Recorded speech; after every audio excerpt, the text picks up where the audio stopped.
hope thorough comes to mind when they describe me. I like a thorough history, I like a thorough examination, and a thorough evaluation of labs and other data they may already have from other providers when they come in to see me.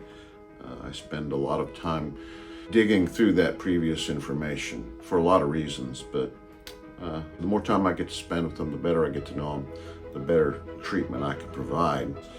I like to find out what's actually going on, and there's a lot of investigative work.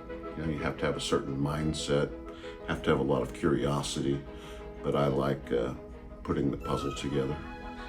I believe it's the most important specialty in medicine. We are the first line of defense. I sort of have a mindset when I see a patient who's sick, and the first thing that comes to my mind with talking to them, taking their history and examining them is there something life-threatening going on here that needs acute hospitalization?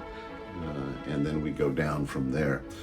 But yeah, we're generally the first provider to see them when they're actually sick. It's an important specialty, but not only for recognizing the acute problems, diagnosing them quickly and taking care of them, but also for recognizing the potential for problems down the road based on who they are, their genetics, their family history, what I find on a physical examination, what other risk factors are.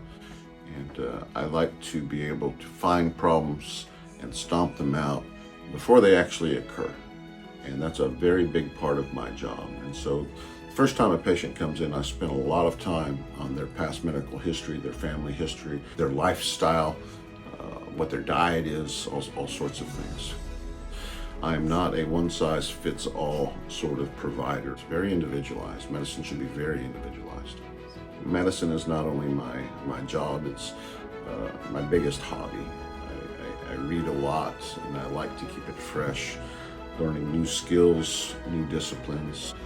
And not only that, not only the structured stuff, but I read about my patients who are complicated. I will go home and get several sources out and review what the pathophysiology is with that particular patient, what that disease process is, and try to stay up to date on the most recent diagnostic and treatment strategies for individual disease based on what I see that day in the clinic.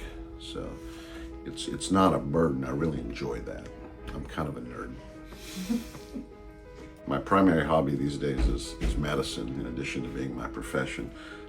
I love tinkering with old cars. I'm also very interested in photography. I've been a serious amateur photographer since I was about 12, and I still enjoy that. But really, more than any of that, I spend as much time as I can with my grandkids. I have 12 grandkids now. My kids are all adults, and so I'm working on the second generation. That's just great. It's just one of the most beautiful parts of life, having those kids come over and stay the night with me and play games and get silly. It's just wonderful.